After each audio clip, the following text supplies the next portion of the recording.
أعوذ بالله من الشيطان الرجيم بسم الله الرحمن الرحیم الحمد للہ رب العالمین والصلاة والسلام علی رسول الکریم۔ نندوا کی طرف سے جو اتوار کا سیشن ہوتا ہے اس کا پروگرام نشر کیا جا رہا ہے، تو آج مفتی صاحب ایک موضوع پہ بات کریں گے، تو انشاءاللہ آپ سب سنیے۔ تو مفتی صاحب انشاءاللہ شروع کیجیے۔ بسم اللہ الرحمن الرحیم۔ ہمارے ہاں جب جنرل مشرف نے اقتدار سنبھالا تو دور بھی آیا جب انڈیا کے پرائم منسٹر واجپئی تھے، اور انڈیا کا وزٹ کرنا تھا تو واجپئی نے ملنے سے انکار کر دیا، اور اس نے کہا کہ یہ پاکستان ملک ہے یا کوئی کمپنی ہے؟ وہاں کے چیف سی او ہیں، تو سی او تو کمپنیز کے ہوتے ہیں، تو میرے ہم منصب نہیں ہیں، لہٰذا ان کے ہاں اگر کوئی صدر ہے، پرائم منسٹر ہے، میرے منصب کے برابر ہے تو میں گفتگو کروں، ورنہ سی او کسی کمپنی کا کمانڈنگ آفیسر، میرا اور اس کا کیا جوڑ ہے؟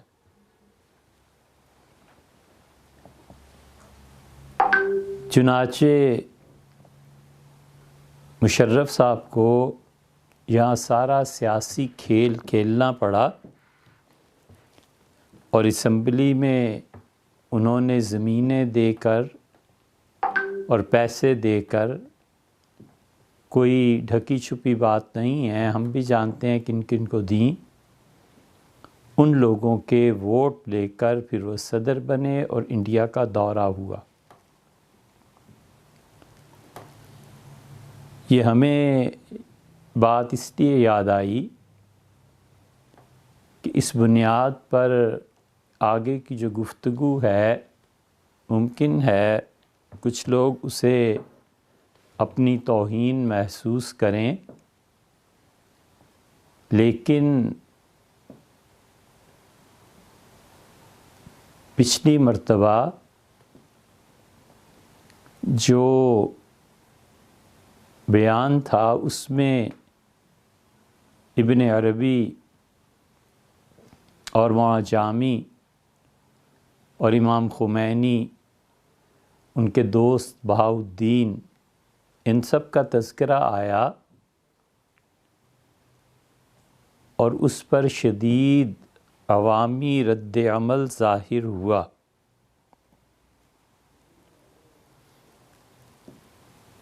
اور اس کے کچھ چھینٹے ہم تک بھی پہنچے، لیکن یہ جتنے لوگ ہیں یا تھے یا جنہوں نے سن کے تنقید کی، وہ تو اس کو کہیں جسے ان کی پرواہ ہو۔ اللہ کا شکر ہے ہمارے ذہن، گمان اور وسوسے میں بھی کبھی نہیں آیا کہ کوئی شخص ہمیں سنے، اور بھولے سے بھی کبھی تمنا پیدا نہیں ہوئی کہ ہم یہ پروگرامز ریکارڈ کروائیں۔ جس دن خیال آ جائے کہ آج یہ بیان ریکارڈ ہونا ہے، کتنا طبیعت پہ بوجھ پڑتا ہے اور کتنی اس شہرت سے نفرت ہوتی ہے، یہ ہم ہی جانتے ہیں یا اللہ جانتا ہے۔ تو یہ چھینٹے تو اس پر پھینکیں جس شخص کو ذرہ برابر بھی اللہ کی کل مخلوق سے کوئی دلچسپی ہو۔ جن لوگوں نے تحفہ اثنا عشریہ نہیں پڑھی، جن لوگوں نے حجت اللہ البالغہ کو پڑھایا نہیں، شاطبی کو نہیں پڑھا، ابن عربی تو بہت دور کی بات ہے، جنہیں ابن العربی اور ابن عربی دو مختلف شخصیات کا فرق تک نہیں معلوم، اللہ کی شان کہ وہ بھی شیعہ سنی مسئلے میں دخل دیں۔ یہ جو پچھلے 30 سال ایک دوسرے کا خون بہانے اور سازشوں کو پورا کرنے اور اعلی کار بن کر پیسے لے کر مختلف ممالک سے پاکستان کو برباد کرنے پہ تلے ہوئے ہیں اور تھے، انہیں تو کوئی شرم نہ آئے، اور جنہیں اتنا بھی نہیں پتہ کہ حضرت شاہ عبدالعزیز صاحب محدث دہلوی رحمۃ اللہ علیہ نے اپنی باقی تصنیفات میں اور شاہ ولی اللہ محدث دہلوی رحمۃ اللہ علیہ نے ازالۃ الخفا عن خلافت الخلفاء لکھی، اس کے مقاصد کیا تھے؟ خدا کی شان ہے کہ وہ بھی ابن عربی پہ اور امام خمینی پہ بحث کریں۔ اہل السنہ کے عقیدے کا جنہیں قطعاً معلوم نہیں ہے، ان کو کوئی حق بھی نہیں پہنچتا کہ وہ ان اکابر اور عظماء پر بحث کریں، اور پوچھتا کون ہے ان جاہلوں کو؟ ایک مرتبہ اسی گروہ کے 20-30 لڑکے آئے اور ایک پروگرام تھا ریڈیو پہ، ایف ایم پہ غالباً، اس پہ بحث کرنے آئے۔ تو ہم نے کہا یہ جو فکرے پر بحث کرنا چاہتے ہیں صرف ایک بات پہلے سن لیں، پھر جو مرضی۔ فرمانے لگے کیا؟ ہم نے کہا آپ نے حضرت شاہ عبدالعزیز صاحب رحمۃ اللہ علیہ کی تحفہ الثناء شریعہ پڑھی ہے؟ تو پرلے درجے کے جھوٹے، جی پڑھی ہے۔ ہم نے کہا فارسی میں، اردو میں؟ جی فارسی میں۔ تو ہم نے حضرت شاہ عبدالعزیز صاحب رحمۃ اللہ علیہ کا وہ کلام سامنے رکھا اور ہم نے کہا یہ حضرت لکھتے ہیں، تو جو فتوے مجھ پہ لگا رہے ہو پہلے حضرت پہ بھی لگاؤ، اور یہ ذرا پڑھنا۔ تو سیدھی سادی اردو پڑھنی نہیں آتی تھی، فارسی کہاں پڑھتے؟ حضرت شاہ عبدالعزیز صاحب رحمۃ اللہ علیہ نے ایک جگہ تنقید فرمائی ہے بنو امیہ پر،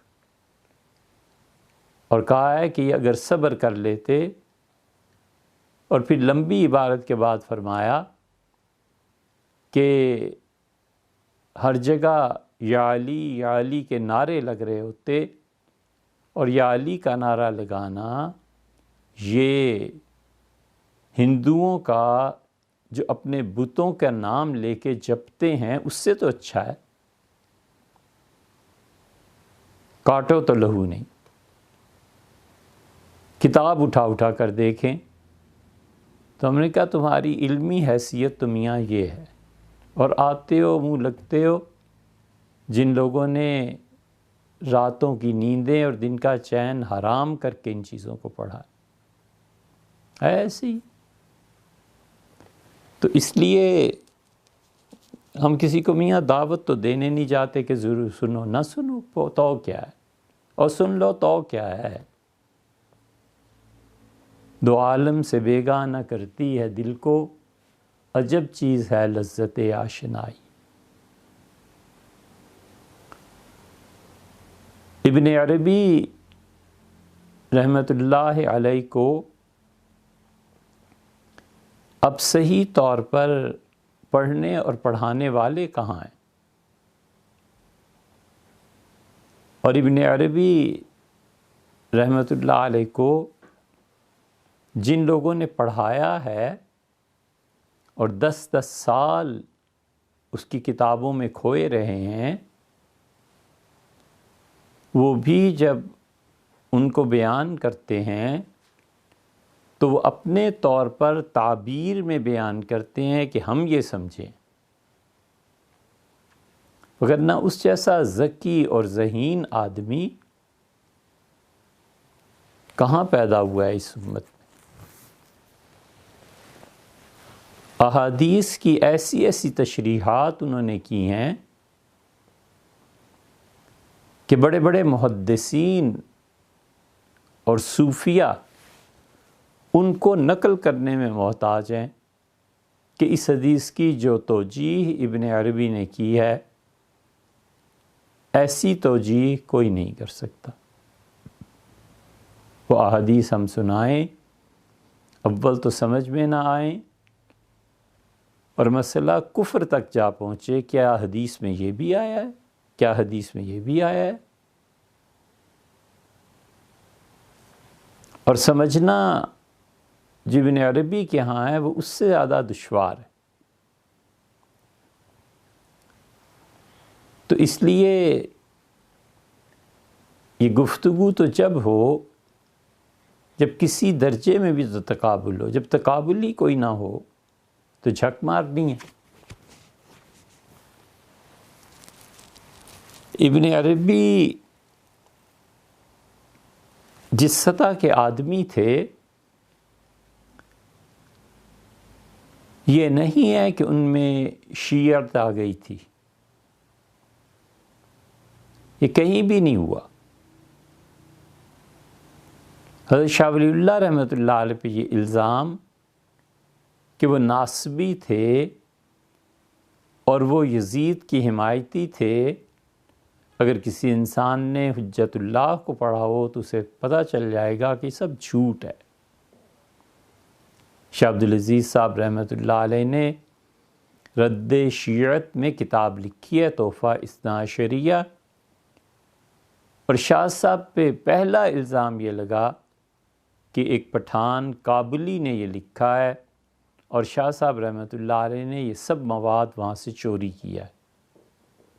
اس کا جواب بھی ایک جگہ ہم نے لکھا ہے، کاغذات میں شاید کہیں مل جائے، پڑا ہوا ہوگا۔ اور حضرت مجدد الفسانی سرہندی رحمۃ اللہ علیہ جیسا آدمی اگر کسی شخص نے معروم کی مثنوی اور امام شاطبی رحمۃ اللہ علیہ کے الاعتصام بالسنہ اور حضرت مجدد الفسانی کے مکتوبات،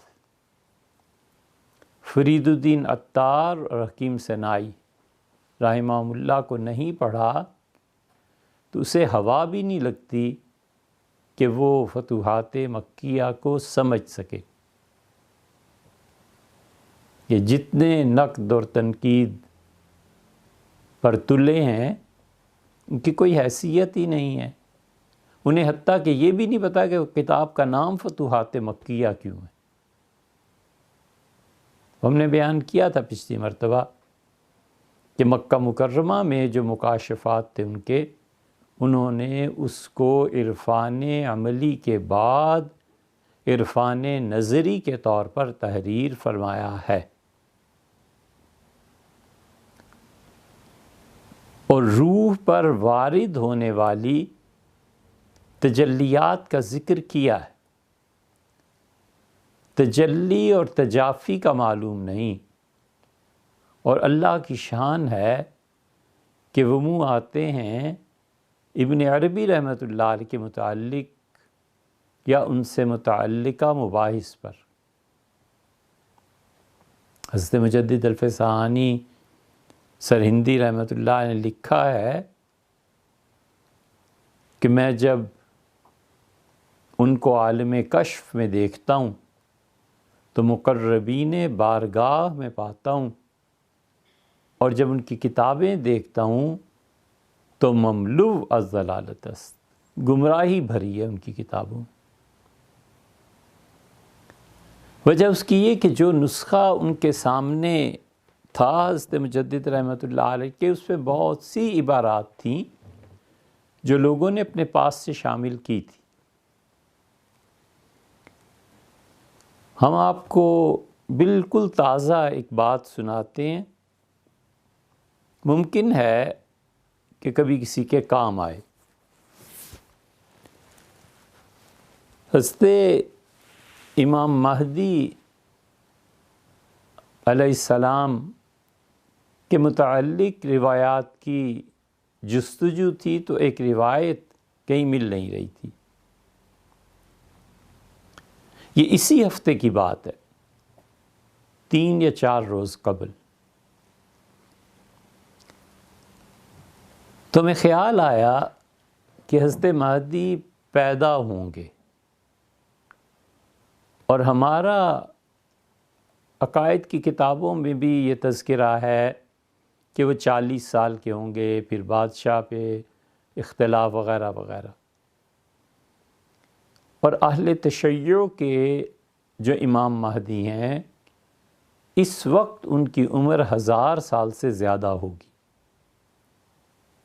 کیونکہ ان کے مطابق وہ جا کے غار میں چھپ گئے اور قرب قیامت میں ظاہر ہوں گے۔ اور پھر ہمارا ان کا فرق یہ بھی ہے کہ ان کے نزدیک امام مہدی علیہ السلام وہ اولاد ہوں گی حضرت حسین رضی اللہ عنہ،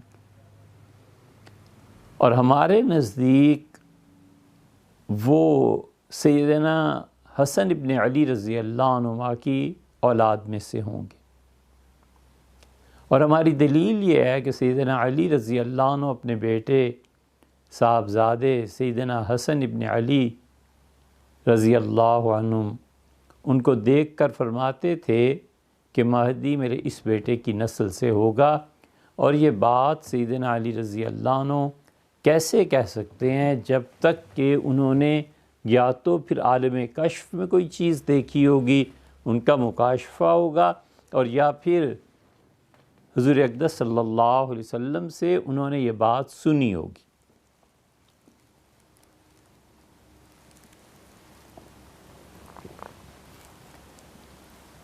یہ بھی اختلاف ہے، اور ان کا خیال یہ ہے کہ وہ سیدنا حسین ابن علی رضی اللہ عنہ کی اولاد سے ہوں گے۔ اور مسئلہ یہ بھی ہے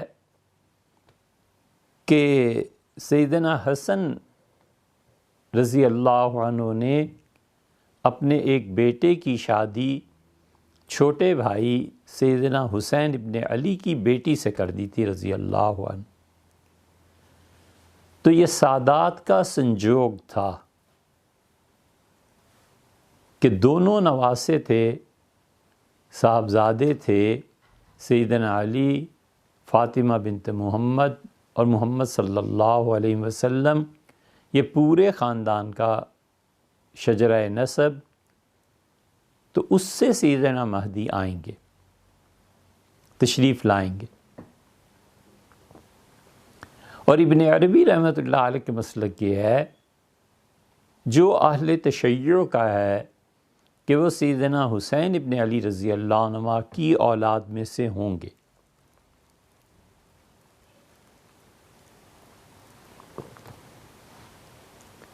ابن عربی لکھتے ہیں کہ مکہ مکرمہ میں میری ملاقات حضرت مہدی سے ہوئی ہے۔ حضرت مہدی کے متعلق کچھ صوفیہ ہیں جن کے مکشوفات ہیں، اور ان میں ایک بڑا حصہ ہے جو محض ان کی قوت خیال پر مبنی ہے، اصل میں کچھ نہیں۔ اور کچھ ایسے ہیں جنہوں نے اضطراب اور اضطرار کی حالت میں کہا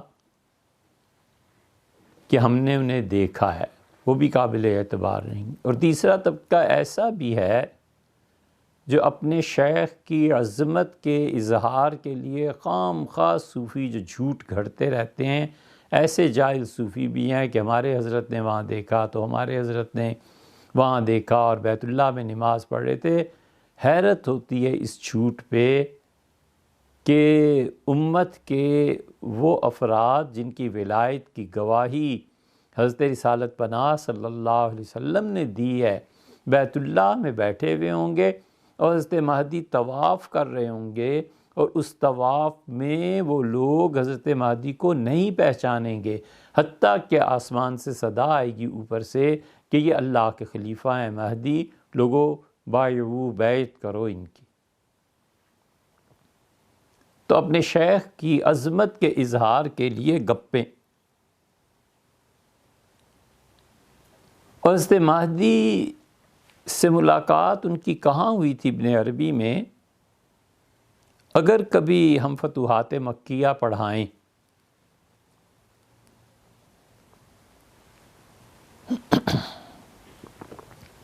تو ہم یہ کہیں کہ یہ ملاقات اس جہان کی نہیں تھی، یہ عالم ارواح کی ملاقات تھی،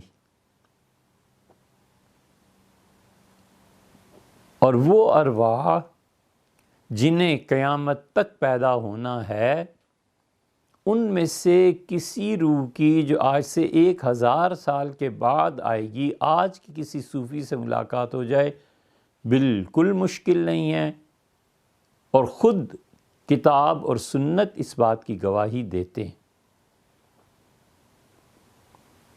حضرت رسالت مآب صلی اللہ علیہ وسلم نے معراج میں بہت سے ایسے لوگوں کو عذاب میں مبتلا دیکھا تھا جن کا دنیا میں وجود ہی اس وقت نہیں تھا۔ سود کے متعلق آپ نے لوگوں کو دیکھا تھا کہ سود کھانے والے کا اور سود لینے والے اور دینے والے کا یہ حشر ہو رہا ہے، اور شریعت نے اس وقت تک سود کو حرام ہی قرار نہیں دیا تھا۔ یہ تو سود مدینہ منورہ میں حرام ہوا ہے، یا بعض روایات کے مطابق مکہ میں حرام ہو گیا تھا، لیکن رسول اللہ صلی اللہ علیہ وسلم نے 2 نظام ایسے تھے جن میں پوری مملکت ایک ایک گھر اٹکا ہوا تھا، اور ان میں سے بھی ایک کو قطعاً ناجائز قرار دیا، اور دوسرا جو تھا شاید خیال مبارک میں یہ آتا ہو کہ یہ تدریجاً خود ہی ختم ہو جائے گا۔ سود کا نظام اور مردوں اور عورتوں کی غلامی اور باندیوں کا نظام حضور اقدس صلی اللہ علیہ وسلم نے بالکل نہیں چھیڑا۔ تو جن کو آپ نے دیکھا تھا قیامت میں عذاب ہو رہا ہے، معراج میں کہ انہیں عذاب ہو رہا ہے، ان کا وجود کب تھا؟ ان کا وجود حضور صلی اللہ علیہ وسلم کی امت میں ہی سینکڑوں سال کے بعد کہیں وہ بچے پیدا ہوئے ہیں اور انہیں سود کے کاروبار کیے ہیں۔ رسول اللہ صلی اللہ علیہ وسلم نے جو کچھ دیکھا تھا، یہ آخرت گویا کھول دی گئی تھی۔ اللہ تعالیٰ نے اپنے علم اور وقوع دونوں کا سرا ملا دیا تھا۔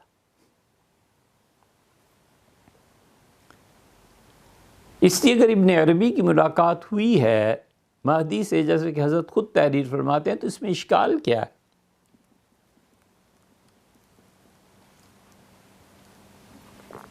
روح کا ادراک اور روح کے تصرفات کہیں زیادہ واضح اور کہیں بڑے پیمانے پر ہوتے ہیں بنسبت اس کے کہ روح جو انسانی جسم میں قید رہتی ہے، اس کو کچھ نہیں پتہ ہوتا اتنا زیادہ، اس لیے کہ اپنے جسم کے تابع ہے، بیچاری کیا کرے، مگر جب وہ جسم سے آزاد ہوتی ہے۔ حضرت شاہ عبدالعزیز صاحب محدث دہلوی رحمۃ اللہ علیہ نے روح کے مسئلے پہ ایسی ہی بحث نہیں کی۔ اگر آپ کو روح کا مسئلہ پڑھنا ہو تو ابن قیم جیسا جو عام اصطلاح میں وہابی حضرات کے امام ہیں، اور شیخ الاسلام ابن تیمیہ رحمۃ اللہ علیہ جیسا آدمی، حضرت مجدد اور شرف الدین یحییٰ منیری، یہ سارے لوگ روح پر بحث کرتے ہیں۔ جب تک وہ نہ پڑھا ہوا ہو، کس نے کہا ہے کہ ان معاملات میں دخل دیں؟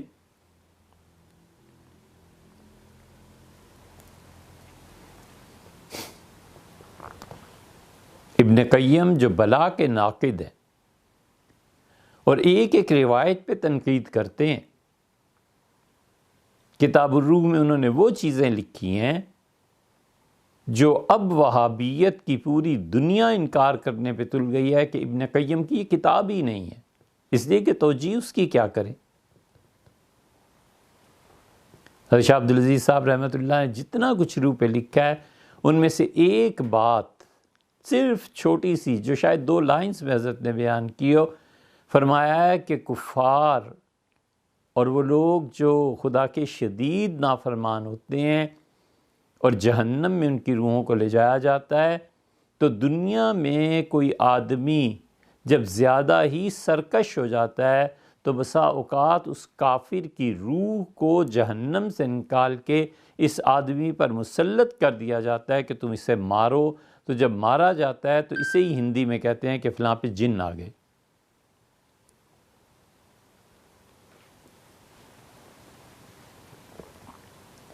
اس لیے پڑھنا چاہیے. تو ابن عربی نے لکھا ہے کہ حضرت مہدی سے ان کی ملاقات وہاں ہوئی تھی مکہ مکرمہ میں.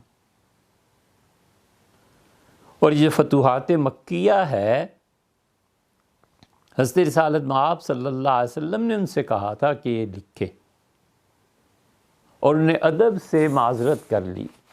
یہ باتیں لوگ نہیں سمجھ پائیں گے، تو فرمایا کہ اگر تم نہیں لکھو گے تو زندہ آگ میں جلا دیے جاؤ. یہ فتوحات مکیہ ہے. اس میں انہوں نے جہاں سیدنا حسین رضی اللہ عنہ کی بات کی ہے، ہم نے جب پڑھا تھا اسے تو بعض چیزیں ظاہر ہے کہ ہر ایک کو یاد رہتی ہیں کہ فلاں کتاب میں یہ پڑھا تھا.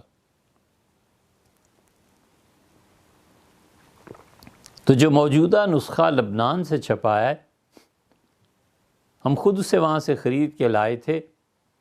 اس کی تیسری جلد میں ایک بڑی اچھی بحث ہے، اسے دیکھنے لگے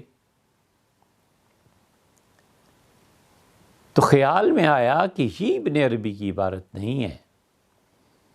جس نسخے کو ہم نے پڑھا تھا اس میں سارا نسب نامہ بیان کیا تھا انہوں نے، تو یہ کیا یہاں پر تو اتنی چھوٹی سی عبارت ہے. اب جتنے نسخے تھے ہمارے پاس ان کو ہم نے دیکھا، حتیٰ کہ شبہ ہونے لگا کہ شاید ہم بھول گئے. پھر اچانک یہ احساس ہوا کہ الیواقیت والجواہر میں علامہ شعرانی رحمۃ اللہ علیہ نے اس عبارت کو ایک جگہ نقل کیا ہے. تو دیکھتے ہیں کہ وہاں جو عبارت ہے وہ کیا ہے. یہ شیخ کی وہ کتاب جو شعرانی رحمۃ اللہ کی کھولی تو بالکل وہ چیز ذہن میں تھی کہ ہم نے فلاں نسخے کسی نسخے میں اس چیز کو پڑھا تھا، پورا نسب امام مہدی کا بیان کیا گیا ہے اور یہاں پہ تو نسب بیان ہی نہیں کیا گیا. تو ٹھیک وہی چیز شعرانی رحمۃ اللہ علیہ نے الیواقیت والجواہر میں لکھی تھی. یہ پہلا سہارا ہمیں ملا کہ الحمدللہ وہ جو چیز پڑھی تھی واقعی وہ ہے کہیں. اب انٹرنیٹ پہ ڈالا، ایک دوست ہیں انہوں نے، اور انہوں نے کہا کہ وہ جو تمہارا اشکال ہے یہ نسخہ اور ہے اور وہ اصل نسخہ ہے، اور یہ جو نسخہ انہوں نے لبنان والوں نے چھاپا ہے اس میں تبدیلی ہوئی ہے. اسے کہتے ہیں تحقیق، اور اسے کہتے ہیں پتا ماری کی محنت. سیکھا کیا ہے؟ کافر کافر شیعہ کافر. پڑھا کیا ہے؟ ہو کتنے پانی میں 30 سال خون کی ندیاں بہہ گئیں، ابھی بھی چین نہیں آیا لوگوں کو آپس میں لڑانے سے.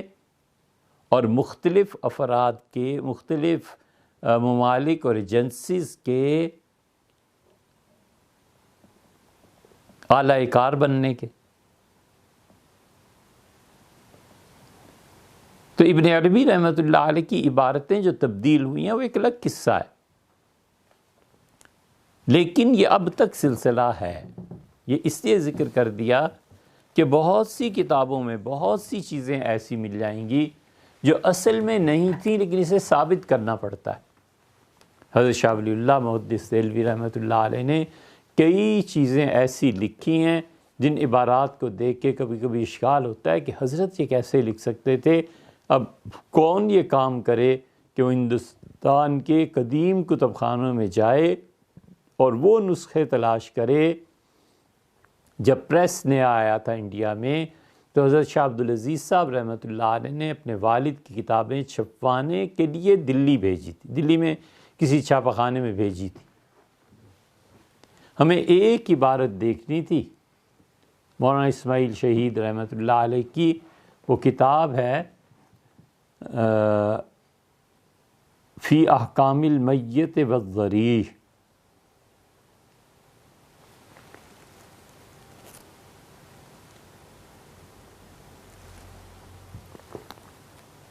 یہ پورا نام نہیں ہے، اس سے پہلے 2 لفظ اور بھی ہیں۔ وہ جو کتاب ہے اس میں ایک عبارت ہے جو اللہ تعالیٰ کی صفات کے متعلق ہے۔ ہمیں اس پہ شدید اشکال تھا کہ حضرت یہ عبارت کیسے لکھ سکتے، اور جب اللہ تعالیٰ کی توفیق سے لکھنؤ گئے تو ندوہ کے جو قدیم ترین نسخہ تھا ان کے یہاں بالکل ہاتھ لگانے سے کاغذ بھرتا تھا، اس میں دیکھا تو عبارت وہاں بھی موجود تھی۔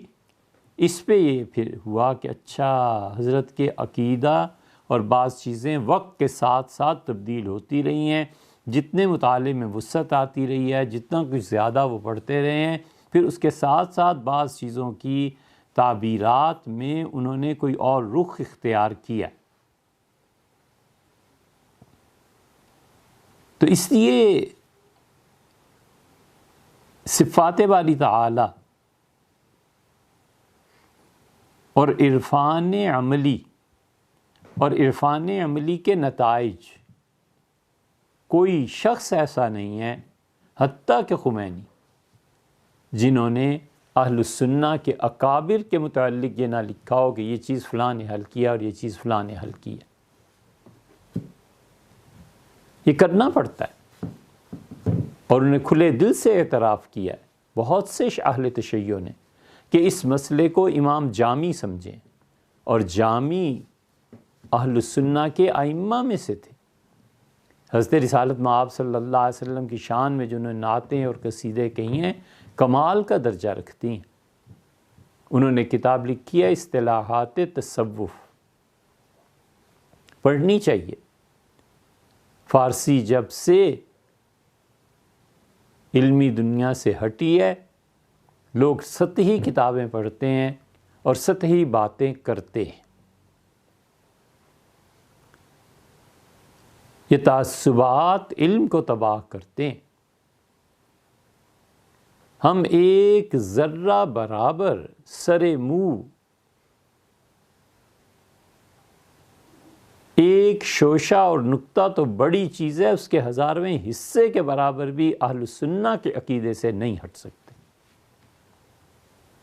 ہم تو صاف صاف جو سمجھتے ہیں وہ یہ کہتے ہیں کہ اہل السنہ کا عقیدہ برحق ہے، اور سب سے بڑی چیز امام ابو منصور ماتریدی رحمۃ اللہ علیہ کا عقیدہ جو انہوں نے مرتب کی ہے،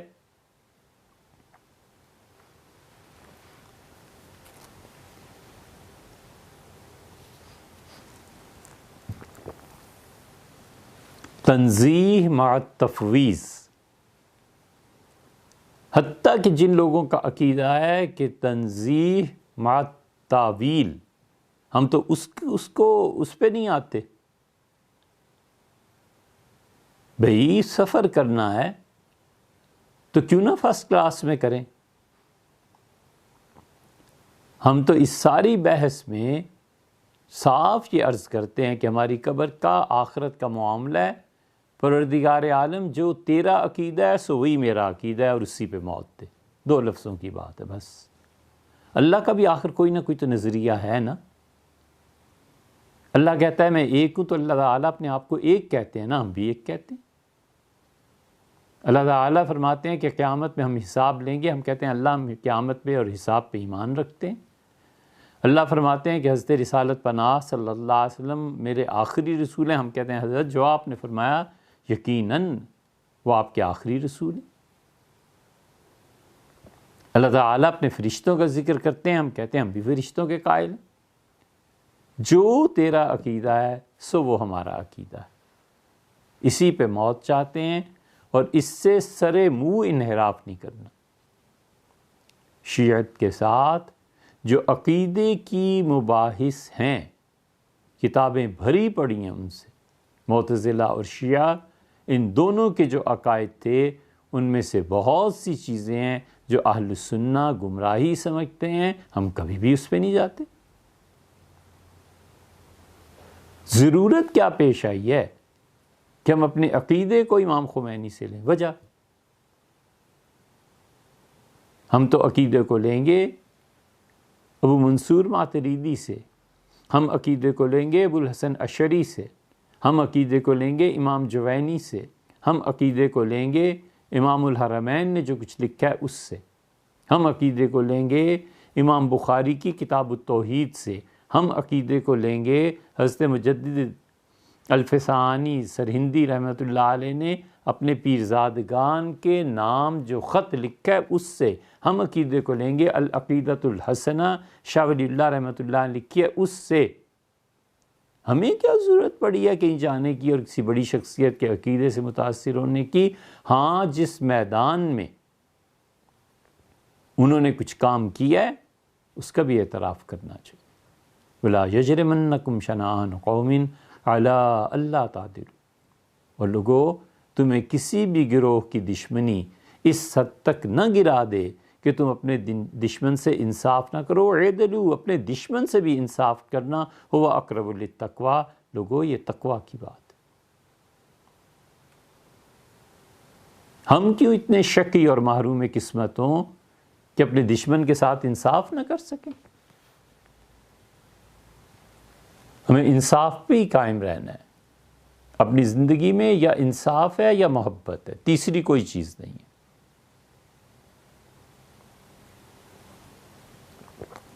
وَجَادِلْهُمْ بِالَّتِي هِيَ أَحْسَنُ، اور بحث کر لوگوں کے ساتھ اس طریقے پہ ہی احسن جو بہت اچھا طریقہ ہے، خوبصورتی کے ساتھ۔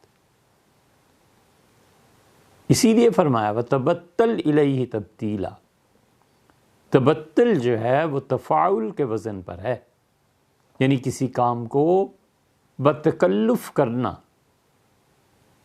دل کے نہ چاہتے ہوئے بھی کرنا۔ وَتَبَتِّلْ إِلَيْهِ تَبْتِيلًا، اور اپنے آپ کو بالکل الگ کر لے اللہ کی طرف،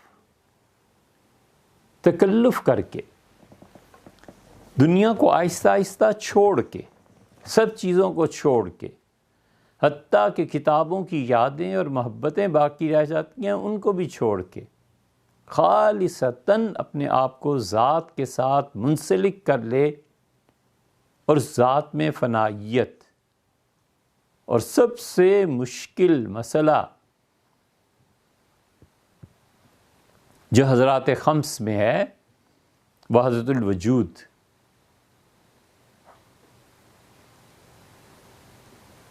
جو بہت قدیم زمانے سے ہی تھا، اور ابن عربی رحمۃ اللہ نے آ کے اس میں کمال پیدا کیا۔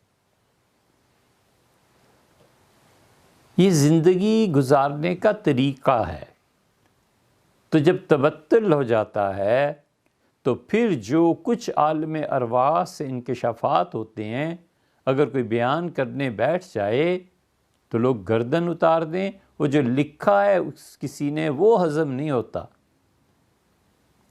اس لیے نہیں ہے کہ غذا میں کوئی خراب چیز مل گئی ہے اور ایک اچھا معدہ اسے ہضم نہیں کر پا رہا، وہ اس لیے ہضم نہیں ہوتا کہ جتنی اعلیٰ درجے کی غذا ہے معدہ اس قابل نہیں ہے، کھانے کا منہ نہیں ہے۔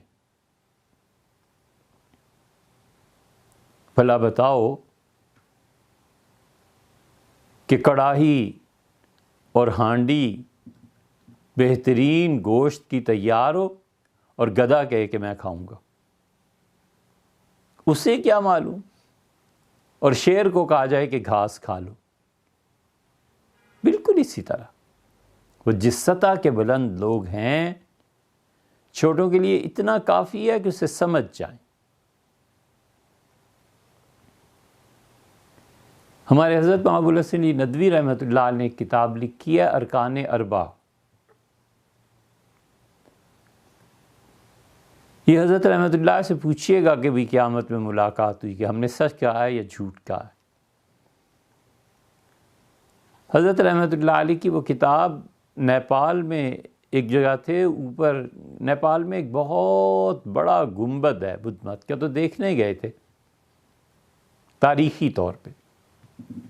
جب نیچے آ رہے تھے تو انگریز سیاح بیٹھا ہوا تھا، تو اس نے یہ حالت دیکھ کے اپنے انگلش لہجے میں ہی سلام کیا، ہم نے بھی جواب دیا۔ تو کتاب دیکھ کے شوق پیدا ہوا کہ یہ کیا ہے، تو پوچھا اس سے کہ کیا پڑھ رہے ہیں، تو اس نے 4 پلرز، یہ ارکان اربع کا انگلش ترجمہ تھا جو وہ پڑھ رہا تھا۔ تو ہم نے پوچھا کہ آپ کو یہ کتاب کیسے لگی؟ اس نے کہا اسلام کو سمجھانے میں میں مسلمان ہو گیا ہوں اور اسلام کو سمجھانے میں مجھے اس کتاب نے بہت فائدہ دیا۔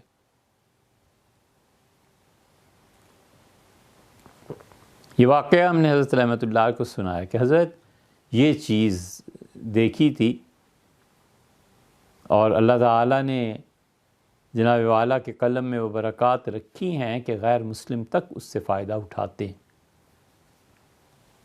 تو یہ خود ارشاد فرمایا ہم سے، فرمایا یہ کتاب جب لکھی گئی اور چھپ گئی تو میں پہلی مرتبہ حضرت شیخ الحدیث محمد زکریا صاحب رحمۃ اللہ علیہ خدمت میں لے گیا، تو شیخ نے ہماری کتاب کو دیکھا، پھر پڑھا، پھر ایک دن فرمانے لگے کہ اب میرا پڑھانے کا دور نہیں رہا، عمر نہیں رہی، ورنہ علی میاں ہم مظاہر العلوم سہارنپور میں بچوں کو ایک ایک لائن، سطر اور حرف اس کا بچوں کو پڑھاتے۔ یہ اتنی عمدہ چیز آپ نے لکھی ہے، آپ اس کتاب کو پڑھ لیں، جو جس درجے کا ذہن ہے اتنا ہی اس کو سمجھتا ہے۔ تو یہ تو ہو نہیں سکتا کہ وہ افراد جو امت کا سرمایہ ہیں، چنے ہوئے ہیں، اللہ تعالیٰ نے ان کی وجہ سے اپنی توحید اور وجود کی وحدت اور شہود اور یہ سب چیزیں حق تعالیٰ شانہ نے اتنی زبردست علمی مباحث اس امت کو عطا فرمائی ہیں، یہ نہیں ہو سکتا کہ ان سے ہاتھ دھو دیا جائے۔ تو اس لیے بھائی کوئی مسئلہ ہی نہیں ہے، کوئی تمنا ہی نہیں ہے، اور کوئی اشکال ہی نہیں ہے کہ کوئی اعتراض کرتا ہے نہیں کرتا، سنتا ہے نہیں سنتا، کیا کرنا ہے؟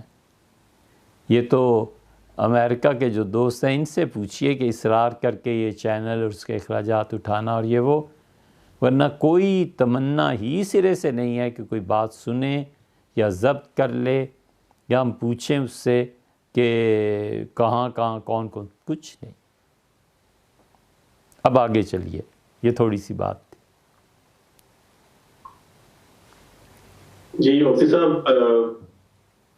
ایک تو اسی موضوع سے متعلق پچھلی مرتبہ بات ہو رہی تھی، اس پہ اگر کچھ وضاحت ہو جائے کہ جو عرفان نظری کے اوپر جیسے آپ نے پچھلے ہفتے ایکسپلین کیا تھا، تو اس میں جو اس کے انکار کرنے والے جو حضرات ہیں، وہ جیسے میرا سوال یہ تھا کہ وہ آج کے جو نئے دور جو معتزلہ جو ہے وہ اس کو جو چیز عقل میں نہیں آتی، تو جو عرفان نظری کا جو انکار ہے وہ آج کے دور میں بھی جو ہو رہا ہے، تو معتزلہ کے دور میں بھی غالباً اسی طرح کی چیز تھی کہ جو چیز عقل میں نہیں آ رہی اس کو رد کر دیا جائے۔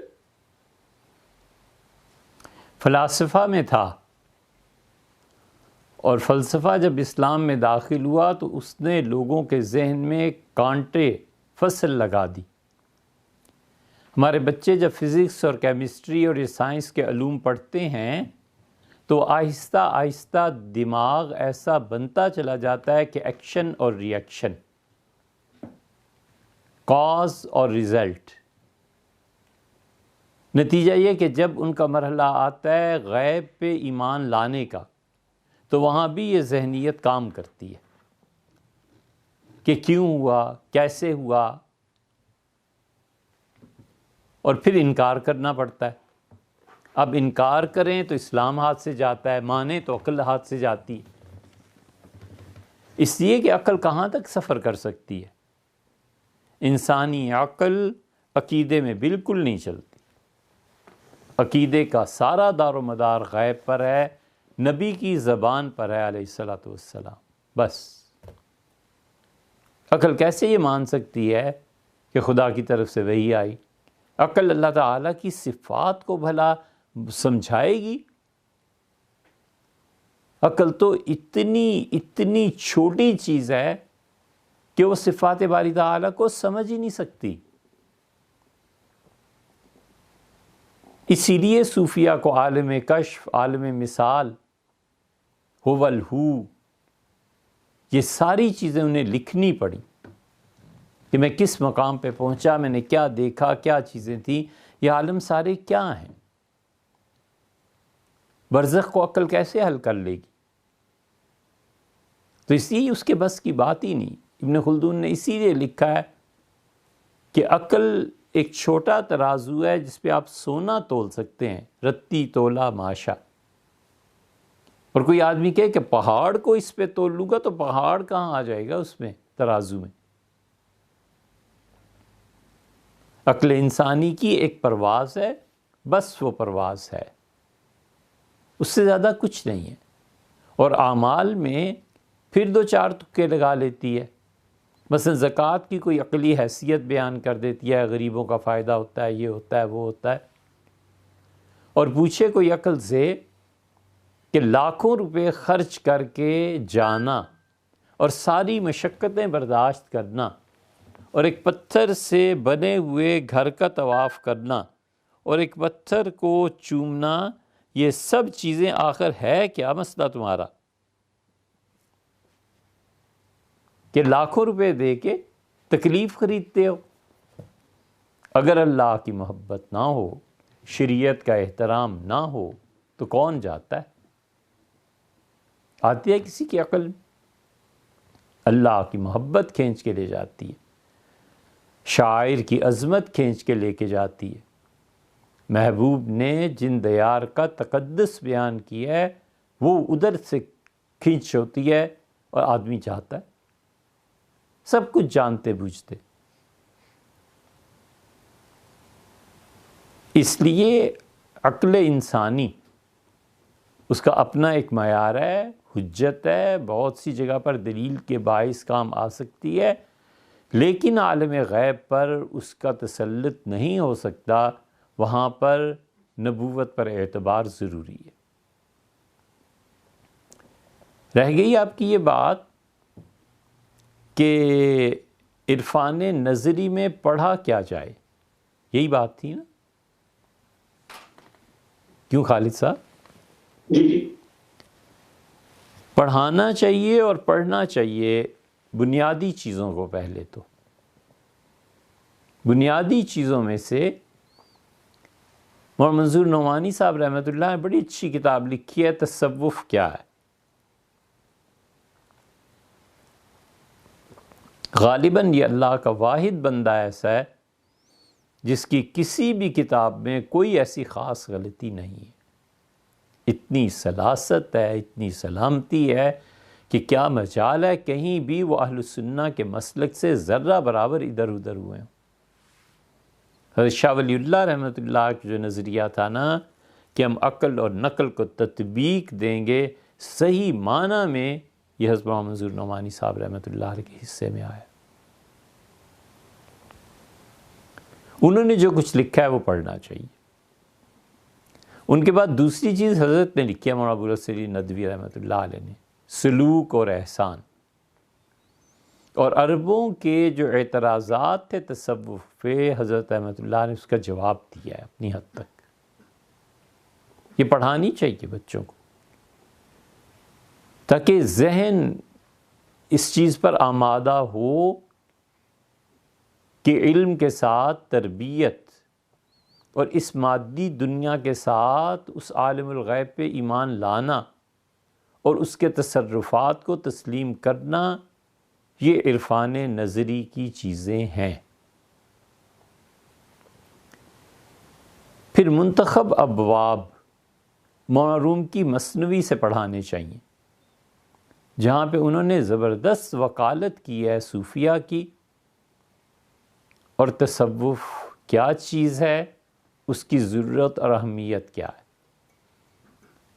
پھر حضرت شہاب الدین سہروردی رحمۃ اللہ علیہ، ان کے عوارف المعارف میں ایسی چیزیں مل جائیں گی، اور کمال ہے حضرت مجدد الفسانی سرہندی رحمۃ اللہ علیہ کے مکتوبات شریف میں۔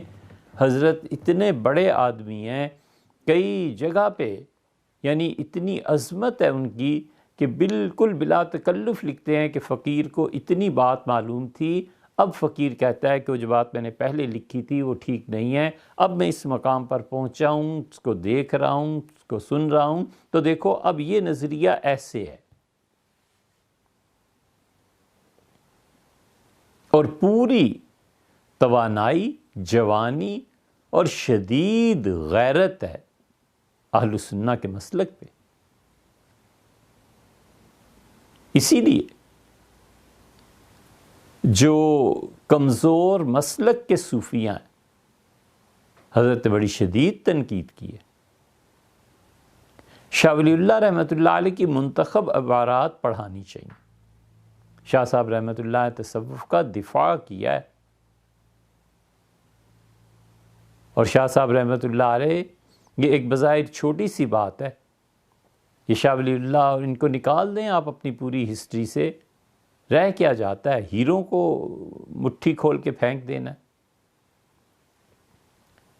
شاہ صاحب رحمۃ اللہ نے لکھا ہے کہ میں نے تہجد پڑھی اور میں بیٹھا ہوا تھا، یہ اب ان کی عرفان عملی کے نتیجہ ہے، یہ عرفان نظری۔ تو مجھے پوری دنیا دکھائی گئی جیسے ہتھیلی ہوتی ہے، اور مجھے بتایا گیا کہ اس وقت یہ پوری امت جو زندہ ہے اور اس کی حرارت ہے، یہ دل ہیں جو اللہ کے چنے ہوئے ہیں۔ تو ایک بہت قوت سے دیا جل رہا تھا، تو میں نے پوچھا یہ کون ہے؟ ان کا یہ دلی ہندوستان کے ایک بزرگ ہیں۔ میں حیران ہوا کہ دہلی ہمارا شہر، یہاں کون ایسا ہے؟ تو فرشتوں نے کہا کہ یہ آپ کے حضرت مرزا مظہر جان جانا رحمۃ اللہ علیہ کا دل ہے۔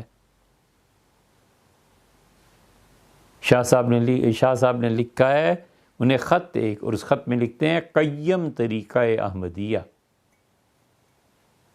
احمدیت کے طریقے کو قائم رکھنے والے۔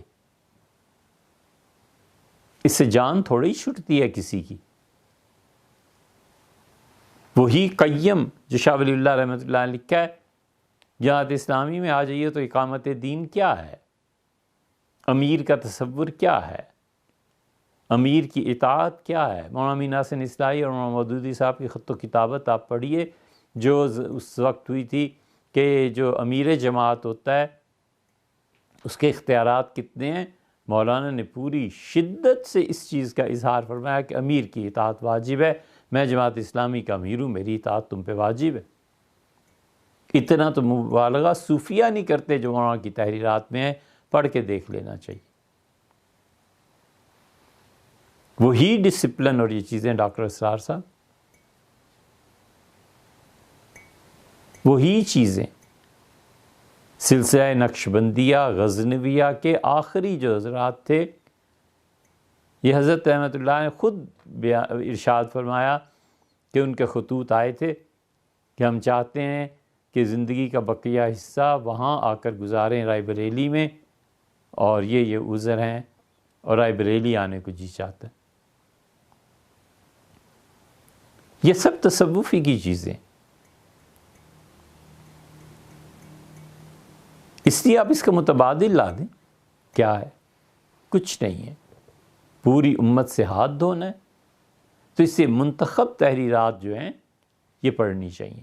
ابن تیمیہ رحمۃ اللہ علیہ شیخ الاسلام نے غالباً 2 جلدیں ہیں ان کے فتاویٰ میں، تصوف، سلوک، احسان، یہ سب چیزیں کیا ہے، اسے پڑھنا چاہیے کہ اللہ کا ذکر ہے، اللہ کی یاد ہے، اللہ تعالیٰ کے ساتھ تنہائی ہے، خدا کے ساتھ گفتگو ہے، اللہ پہ اعتماد ہے، بھروسہ ہے، اس کی رحمت کا یقین ہے، اپنے آپ کو اس کے حوالے کرنا ہے، اپنی دنیا اور آخرت دونوں جہان اس کے حوالے کر کے انتظار کرنا ہے۔ یہ ساری دولتیں دل کی، یہ صوفیہ ہی بتاتے ہیں۔ تو اسی یہ پورا نصاب ہونا چاہیے، لیکن ظاہر ہے کہ ہوگا نہیں، نہ وہ بچے ہیں، نہ تعلیمی ادارے ہیں، نہ اسباب اور وسائل ہیں۔ بات اتنی سی ہے کہ پتہ دینا ہے کہ ایک چیز یہ کرنے کا کام ہے، آگے کس نے کرنا ہے اور کس سے اللہ تعالیٰ لے گا کوئی کچھ نہیں جانتا۔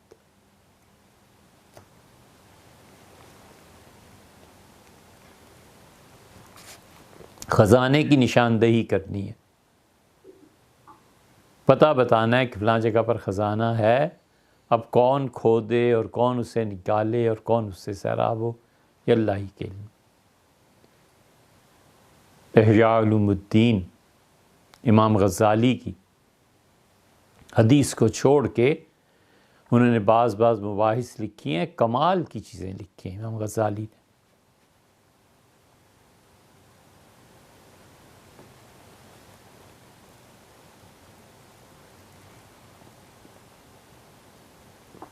یہ سب سن کے دل کو لگایا ہے ناسے، نئی بات آپ کیا فرما رہے ہیں؟ یہ سب سوچ کر دل لگایا ہے ناسے، محبت میں مقامات طے کرنے پڑتے ہیں، یہ سب کچھ سوچ کے دل لگایا ہے، نئی بات کیا آپ فرما رہے ہیں؟ ہمیں کون سا نیا راستہ دکھانا ہے؟ فرمائیے۔ جی مفتی صاحب، اس میں ایک تو معتزلہ کی بات ہوئی، تو دوسری طرف جو ایک سوال یہ بھی اس میں پیدا ہوتا ہے کہ جو یہ پورا جو وہابی جو ان کا سوچ ہے، وہابی اسکول آف تھاٹ کی، جنہوں نے اس چیز کا رد کیا ہے، تو یہ جو معتزلہ جو ہے، نیو معتزلہ جو ہے، تو تھوڑی تعداد میں ہے، لیکن زیادہ تر جو وہابی اسکول آف تھاٹ جو ہے ان کا رد ان کی طرف سے زیادہ آتا ہے۔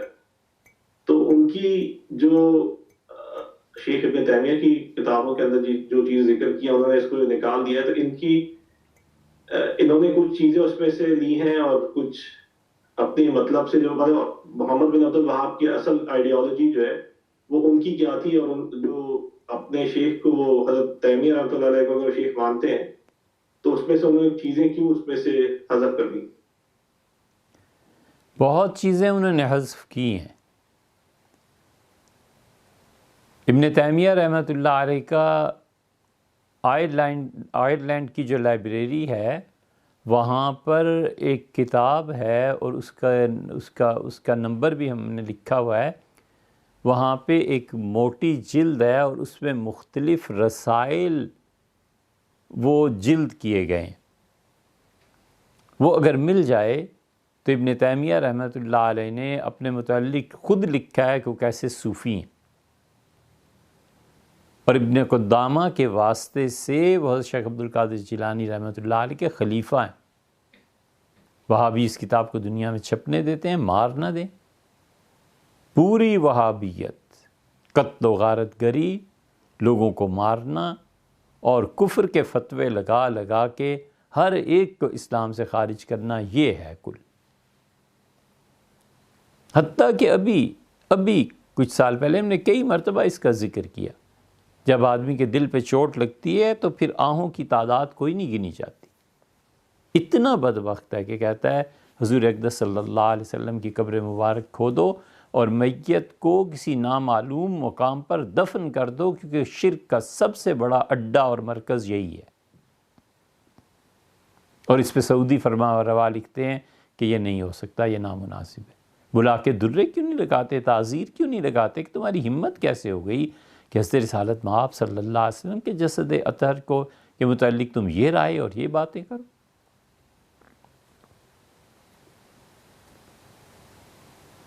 ان وہابیوں نے کبھی کچھ پڑھا بھی ہے؟ خال علماء رہ گئے ان میں بھی۔ یہ ابھی حافظ ابن حجر رحمۃ اللہ علیہ کے فتح الباری کے جو حاشیے آئے ہیں، اشعری بھی کافر، فلاں بھی کافر، فلاں بھی کافر، یہ تو محمد بن سلمان نے ابھی کہا نا،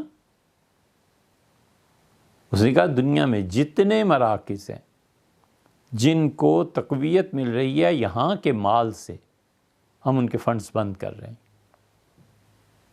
کہ سعودیہ ہی کے پیسے پہ اچھلنا تھا زیادہ، اب فنڈز جب بند ہو رہے ہیں تو اب پتہ چل رہا ہے کہ کیا کیا ہو رہا ہے۔ ابن قیم کے مدارج السالکین، جہاں انہوں نے ایسی بات لکھی سب کو، اور نام کیا ہے؟ تلخیص ہے اور خلاصہ ہے۔ خشونت درندگی، خون، قتل، مارو، سب کو کافر کہو، یہ خاصہ رہا ہے 3 صدیوں تک۔ اگر آپ کو اس کی تفصیل چاہیے ہو تو پھلواری شریف میں بڑے حضرت رحمۃ اللہ 1926 میں حج پر گئے تھے، انہوں نے لکھا ہے کہ کیا کرتے ہیں اور کیا درگت بناتے ہیں، ذرا دیکھ لیں۔ اور ایک کی بجائے 2 شاہ سعود نے مقرر کیے تھے، عبدالعزیز نے مقرر کیے تھے، سعود کا دور تو کچھ بعد میں آیا ہے۔ 2 لڑکے جوان بالکل، تاکہ ایک قابو کرے دوسرا مارے۔ ہے ادب شرط منہ نہ کھلوائیں۔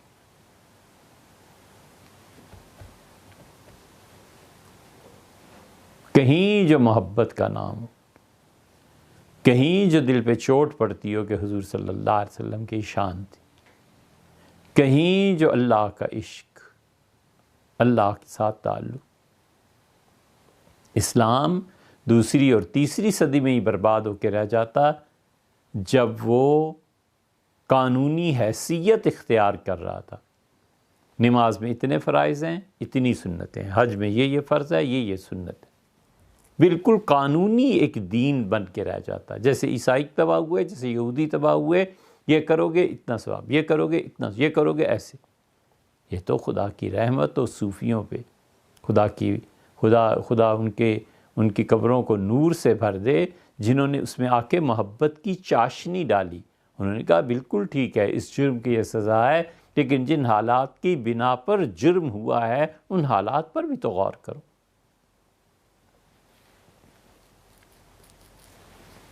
اسی لیے ہم بار بار کہتے ہیں کہ انسان سے جو گناہ معاشرے کے جبر سے ہوتے ہیں، امید ہے اللہ کے ہاں اس کی سزا ایسی نہیں ہوگی جو گناہ خود آزادی سے ہوتے ہیں۔ فرق کرنا چاہیے۔ کوئی تو آخر چیز تھی کہ بیت اللہ سامنے ہے اور حضرت رسالت پناہ صلی اللہ علیہ وسلم پہ وحی جا کر غار حرا میں آ رہی ہے۔ وہی جو سب سے بڑی چیز ہے خدا کی طرف سے، بیت اللہ موجود ہے، حضور صلی اللہ علیہ وسلم بنفس نفیس موجود ہیں۔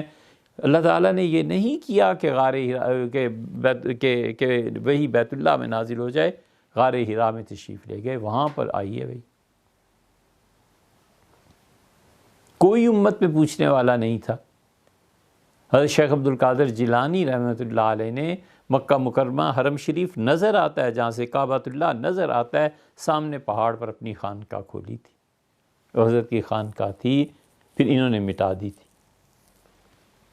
حضرت رسالت مآب صلی اللہ علیہ وسلم کا روضہ مبارک، روضہ مبارک اندر کا حصہ سب نظر آ رہا ہے، اور دلی سے جاتے ہیں حضرت مرزا مظہر جان جانا رحمۃ اللہ علیہ کے باقی لوگ، اور وہاں جا کے خانقاہ کھولی تھی۔ یہ تو سب بلڈوز ہوئی ہیں جب وہابیت کا اثر جتنا بڑا ہے۔ کوئی نہیں پوچھتا کہ حضرت رسالت مآب صلی اللہ علیہ وسلم کی تلواریں تھیں، 1980 تک بھی رہی ہیں، اس کے بعد بھی ہم نے زیارت کی ہے، کہاں گئیں وہ، کہاں لے گئے، کچھ پتہ نہیں۔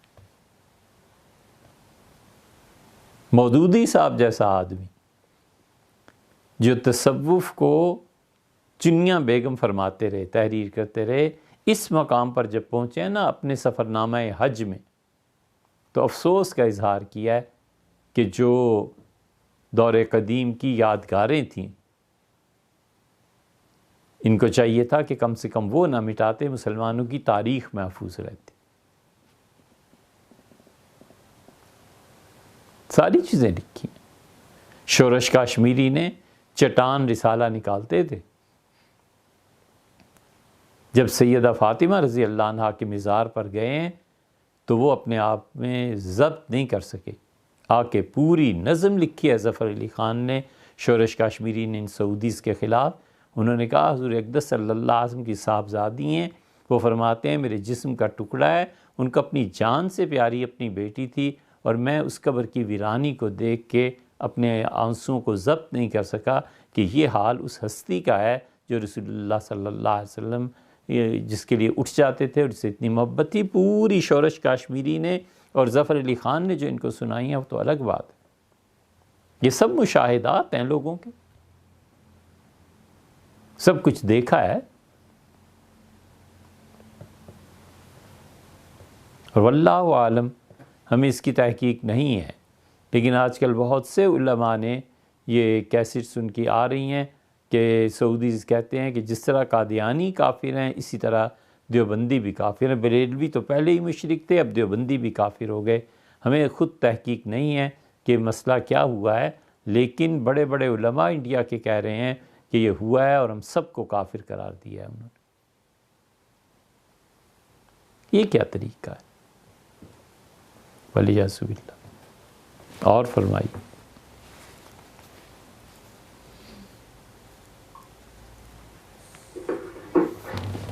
جی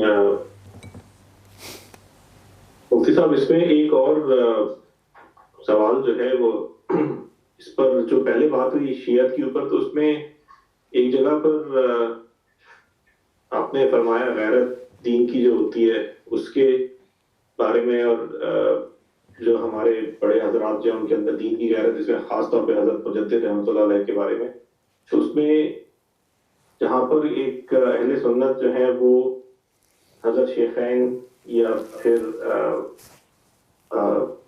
حضرت عائشہ رضی اللہ تعالیٰ عنہ جو ہے ان کے اوپر جس طرح کی بات سنے اور اس پہ وہ اگر ان کو غصہ ہے اس چیز پہ، تو اس کو کس طرح سے کنٹرول کرنا چاہیے؟ کیونکہ زیادہ تر لوگوں کی جو فیڈ بیک جو ہے وہ یہ ہے کہ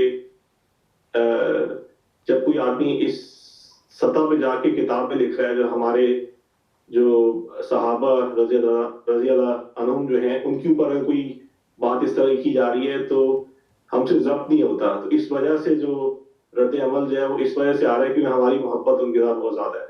تو اگر اس کو نکال دیا جائے بیچ میں اور ان کی تعریف کی جائے تو وہ ان کے ساتھ یہ جو ہے ہمارا جو رویہ جو ہے اس سے جو ہے ان کو تکلیف پہنچے گی، ان کی ارواح کو تکلیف پہنچے گی.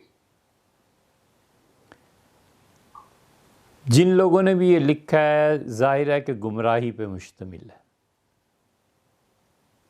نہ ہم اسے مانتے ہیں، نہ ماننا چاہیے، اپنے ایمان کی خیر منانی چاہیے جنہوں نے بھی لکھا ہے.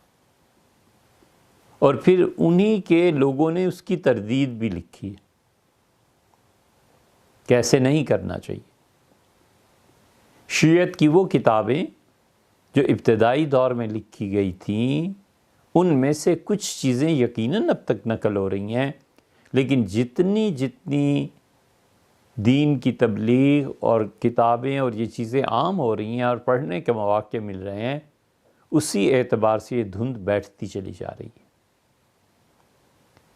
لیکن آپ کی محبت سر آنکھوں پہ دین کی یہ غیرت ہونی چاہیے، یقیناً ہونی چاہیے، لیکن اس کا مطلب یہ نہیں ہے کہ ہم کسی کو جینے کا بھی موقع نہ دیں اور قتل کر دیں.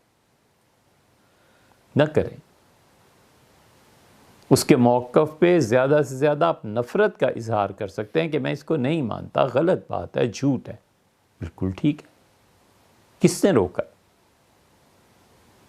لیکن اس محبت کا یہ بھی تقاضا ہے کہ جو اہل السنہ کے لوگ ہیں، جو اعتدال کے ساتھ جینا چاہتے ہیں، خود بھی اور دوسروں کو بھی اعتدال کی تلقین کرتے ہیں، انہیں کافر سے کم نوازا ہی نہ جائے. اور یہ نعرہ ہے لگانے کا، پوری نسلیں کاٹ کے رکھ دیں کافر کافر، شیعہ کافر.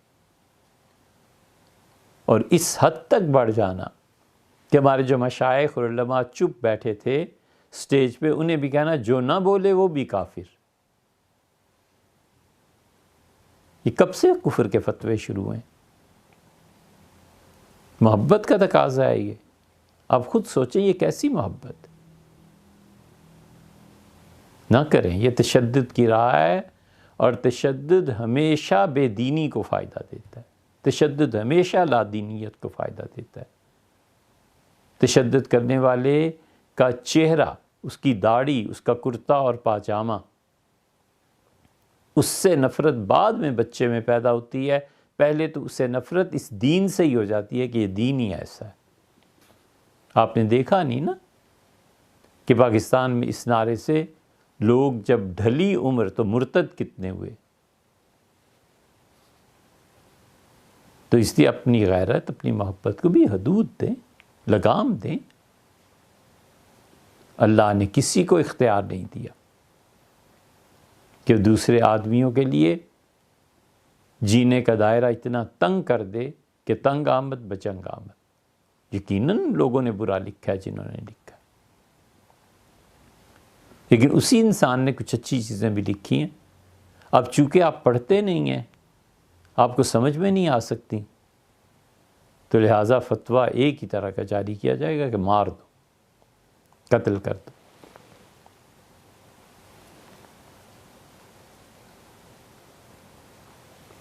اعتدال کے ساتھ خود بھی جئیں اور دوسروں کو بھی جینے دیں، اور علمی مباحث اگر آپ کو آتی ہیں آپ ضرور رد لکھیے جناب، اگر آپ نے پڑھا ہو تو کچھ لکھیں گے نا۔ جینے کا حق دیں، لوگوں کو آزادی دیں، وہ اپنے دلائل بیان کر سکیں۔ کوئی حق نہیں ہے آپ کو کہ لوگوں پہ جبر کریں، لوگوں کو کہیں کہ صحیح دین کو مانو، اور صحیح دین وہ ہے جو میں کہہ رہا ہوں۔ کیوں؟ یہ جبر کا حق کس نے دیا؟ تو اپنے پہ بھی غور کر لینا چاہیے۔